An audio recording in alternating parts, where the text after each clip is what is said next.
दुर्योधन की पत्नी अर्जुन से क्यों करना चाहती थी विवाह। खलनायक की रानी पर बनी कहावत आज कलयुग में भी कही जाती है।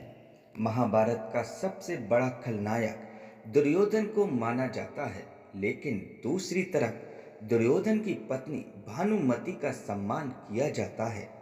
क्या आप जानते हैं कि दुर्योधन की पत्नी ने अर्जुन से शादी की थी। अर्जुन से शादी के बाद भानुमति पर बनी कहावत आज कल युग में भी कही जाती है।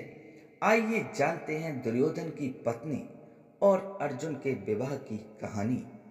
महाभारत के बारे में जब भी बात की जाती है तो पांडव और कौरवों की लड़ाई का उल्लेख किया जाता है।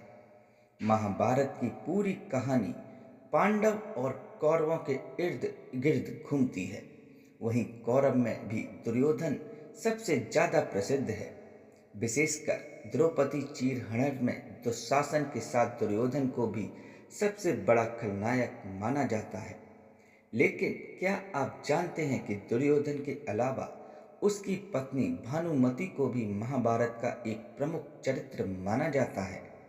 भानुमति ने दुर्योधन के साथ भी नहीं बल्कि अर्जुन के साथ भी विवाह किया था। आइए जानते हैं दुर्योधन की पत्नी को अर्जुन के साथ विवाह क्यों करना पड़ा था। दुर्योधन की पत्नी भानुमति कौन थी। दुर्योधन की पत्नी बनने से पहले भानुमति राजा चंद्रवर्मा की बेटी थी।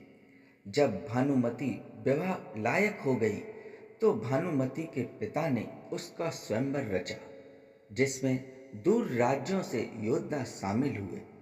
इस स्वयंवर में दुर्योधन भी शामिल हुआ था।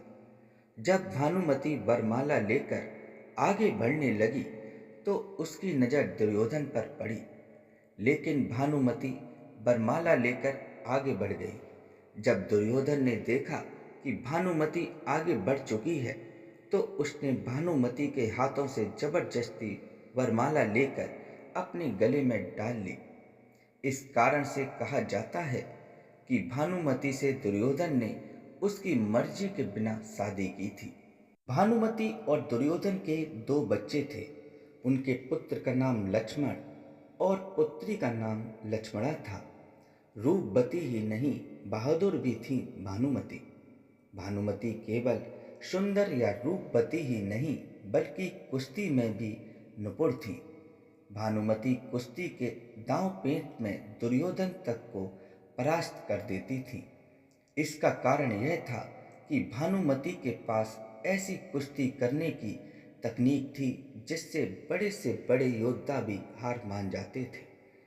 कहा जाता है कि भानुमति के गुणों के कारण ही दुर्योधन भानुमति से बहुत प्रेम करता था और उसके पराक्रम से बहुत ही प्रभावित था। महाभारत के युद्ध में मारा गया था दुर्योधन। महाभारत के रक्त रंजित युद्ध में लाखों योद्धा मारे गए थे।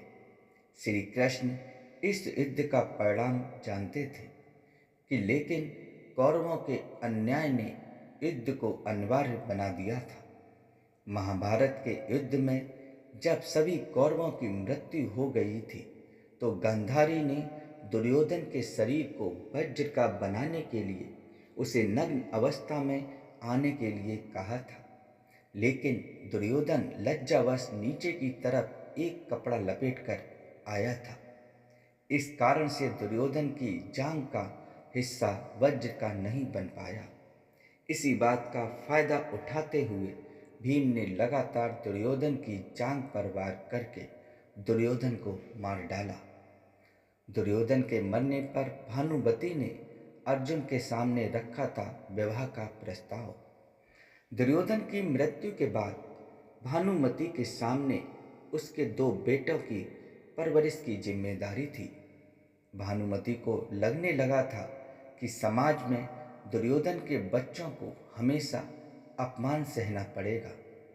जब श्री कृष्ण को भानुमति की इस दुविधा के बारे में पता चला तो उन्होंने भानुमति को अर्जुन से विवाह करने का मार्ग सुझाया। श्री कृष्ण ने कहा कि अर्जुन की पत्नी बनने से भानुमति को भी समाज में सम्मान की दृष्टि से देखा जाएगा। और दोनों बच्चों को भी कोई समस्या नहीं आएगी। यह बात मानकर भानुमति ने अर्जुन के सामने विवाह का प्रस्ताव रख दिया, जिसे अर्जुन ने श्री कृष्ण के कहने पर मान लिया। भानुमति का क्यों होता है इतना सम्मान?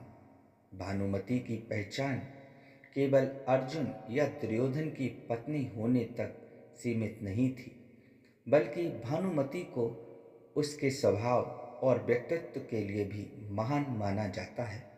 सबसे पहली बात तो यह कही जाती है कि भानुमति ने खुद दुर्योधन को नहीं चुना था, बल्कि दुर्योधन ने जबरदस्ती भानुमति से विवाह किया। इसलिए उसके चुनाव पर सवाल नहीं उठाया जा सकता। दूसरी बात यह है कि भानुमति को दूरदर्शी महिला माना जाता है, जिसने कौरवों और पांडव वंश के बीच युद्ध की संभावना को हमेशा के लिए खत्म कर दिया था, क्योंकि अर्जुन से विवाह करने के बाद कौरवों का नाम भी पांडव से जुड़ गया था।